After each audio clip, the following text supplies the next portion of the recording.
नमस्कार, सत्यदर्शन न्यूज मध्ये आपले स्वागत आहे। मी पायल शहा। एक नजर टाकूया आजच्या ठळक घडामोडींवर।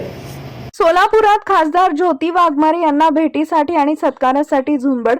शिवसेनेच्या खासदार ज्योती वाघमारे राज्यसभा सदस्य निवडीचं पत्र घेतल्यानंतर प्रथमच सोलापुरात आल्या।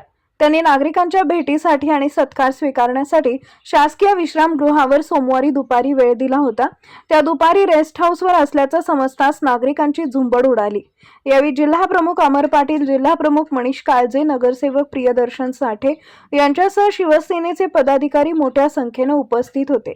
यावेळी भाजप नगरसेवक गौतम कसबे यांनीही स्वागत केले, तेव्हा काहींनी या नगरसेवक या असं म्हणताच खासदार ज्योतिताईंनी ते नगरसेवक आता आहेत, पहिले माझे भाऊ आहेत असं सांगत दुरावा कमी केला।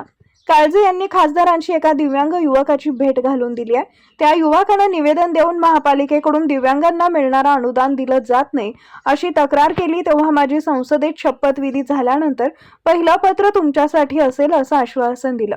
बक्षी हिप्परगेचे सरपंच विश्रांत गायकवाड यांनी संपूर्ण गावाच्या वतीने सत्कार केला। आपल्या ताई मैत्रीण खासदार झाल्याचा आनंद सत्कार करताना प्रत्येकाच्या चेहऱ्यावर झळकत होता।